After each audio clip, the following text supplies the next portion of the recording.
নমস্কার বন্ধুরা, ফুড এসআইয়ের পরীক্ষা হয়ে গেছে আর এই পরীক্ষাতে কিন্তু প্রশ্ন ফাঁস হয়েছিল, সেই নিয়ে আমি আগেই একটি ভিডিও দিয়েছিলাম। তবে আজকে এমন কিছু ফুটেজ নিয়ে এসেছি যেগুলি সোশ্যাল মিডিয়া থেকেই কালেকশন করেছি সেই দিনের মতোই। তবে এই ফুটেজগুলি আপনাকে চোখে আঙুল দিয়ে দেখিয়ে দিবে, তাই ফুটেজগুলি ভালোভাবে দেখুন আর ভিডিওটি প্রচণ্ড শেয়ার করুন যাতে সকলের নজরে আসে যে হ্যাঁ, কোশ্চেন আউট এবার হয়েছে, মোবাইলও ধরা পড়েছে। দেখুন নিচে ফুটেজগুলি। বাবু কোথা থেকে আসিস বল? বাড়ি কোথায়? বল কোথা থেকে আসিস? হ্যাঁ, কোন টাকার ফোন? কোন টাকা? কোনটা ওখানে কি কেন নিয়ে আসিস? তুমি হাঁটা সরা, তোমার হাঁটা সরা। কোনটা কেন নিয়ে আসিস বল? কোন কেন নিয়ে আসিস? স্যার এমনি নিয়ে আসছিলাম। নাম, বাবার নাম, ঠিকানা বল। লে ভাই আনসার টুকছিল, আনসার টুকছে। হ্যাঁ, আনসার টুকছে। এই স্টপ।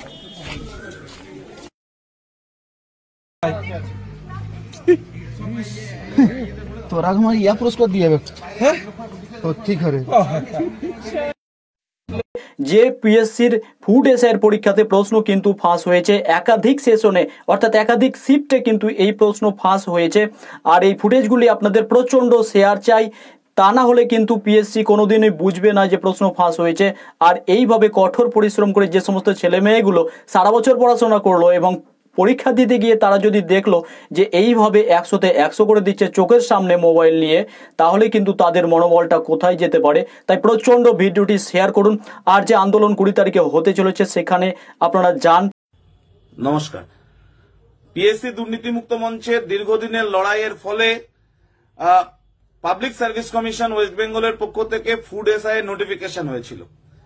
অনেক টালবাহানার পরে গত 16 এবং 17 মার্চ পরীক্ষার ব্যবস্থা ছিল, কিন্তু 6টা শিফটে পরীক্ষা ছিল, 16 তারিখ এবং 17 তারিখ মিলিয়ে 6টা শিফটে পরীক্ষায় ব্যাপক বিশৃঙ্খলা, প্রশ্ন ফাঁস, বারান্দায় বসে ছেলেমেয়েরা পরীক্ষা দিচ্ছে, সেই সব ভিডিও আজকের ওপেন। এবং আমরা প্রথমে যেটা ভেবেছিলাম যে পরীক্ষাটা শেষ হয়ে যাক, তারপরে কোনো আন্দোলনের কল করব। কাল রাত্রেই আমাদের পিএসসি দুর্নীতিমুক্ত মঞ্চের পক্ষ থেকে ঘোষণা করি আগামী 20 তারিখ বুধবার পিএসসি অফিস ঘেরাও হবে বেলা 12টায়। এই দুর্নীতি চলতে পারে না।